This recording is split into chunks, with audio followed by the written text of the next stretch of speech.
सावन के पवित्र महीने में मैं आज आप लोग को भौम प्रदोष की कथा सुनाती हूँ। बहुत दिन हो गए, एक ब्राह्मण और ब्राह्मणी थे जो कि बिना संतान के अधिक दुखी थे। पुत्र प्राप्ति की इच्छा से उस ब्राह्मण ने जंगल में जाकर अत्यंत भक्ति पूर्वक शिव जी की तपस्या की और ब्राह्मणी घर पर ही ईश्वर की आराधना करने लगी। वह ब्राह्मणी नियम पूर्वक प्रत्येक मंगल को हनुमान जी को भोग लगाती थी तथा बाद में स्वयं प्रसाद ग्रहण करती थी। एक बार एक पर्व ऐसा आया जिसमें बिना कुछ भोजन किए हुए निर्जल व्रत करना था। अतः ब्राह्मणी उस मंगलवार को हनुमान जी को नैवेद्य न अर्पित कर सकी।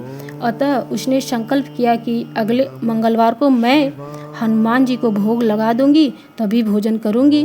ब्राह्मणी की इस प्रकार की भक्ति और श्रद्धा देखकर हनुमान जी ने रात में उस ब्राह्मणी को स्वप्न दिया कि मैं तुम्हारे ऊपर अत्यंत प्रसन्न हूँ तथा तुमने यदि मंगलवार के दिन निर्जल व्रत करके मेरा भोग नहीं लगाया तो इससे मैं चिंता की कोई बात नहीं है।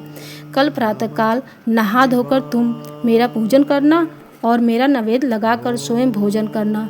थोड़ी देर बाद सगुण संपन्न बालक आएगा, उसका पुत्रवत पालन करना। वो तुम्हारी सेवा करता हुआ इस प्रकार के कार्य करेगा कि तुम्हारा यश अक्षय होकर फैलेगा। अगले दिन ब्राह्मणी ने स्वप्न के अनुसार कार्य किया जिससे उसको सुंदर पुत्र प्राप्त हुआ। उधर शिव जी व हनुमान जी ने ब्राह्मण की तपस्या को करते हुए देखकर उसकी मनोकामना को पूरी की। ब्राह्मण ने घर आकर उस पुत्र को देखकर अत्यंत विस्मय किया। अपनी पत्नी से पूछा कि ये पुत्र किसका है। ब्राह्मण ने उत्तर दिया कि यह आपका ही पुत्र है। अपनी पत्नी से इस प्रकार के वचनों को सुनकर ब्राह्मण बहुत दुखी क्रोधित हुआ।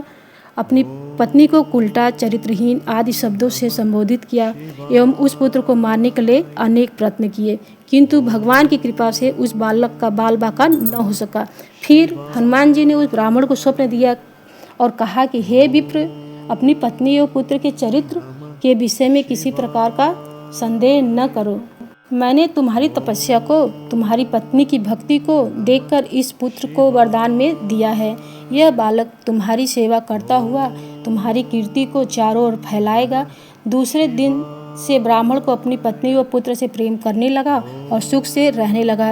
इस लोक में अनेक सुखों को भोगता हुआ वह अंत में मोक्ष पद को प्राप्त हुआ। जो कोई भी भौम प्रदोष का व्रत करता है या सुनता है, पवित्र कथा को सुनाता है, उसके समस्त पाप नष्ट हो जाते हैं एवं संपूर्ण कामनाएं पूर्ण होती हैं। बोलो भोले बाबा की जय।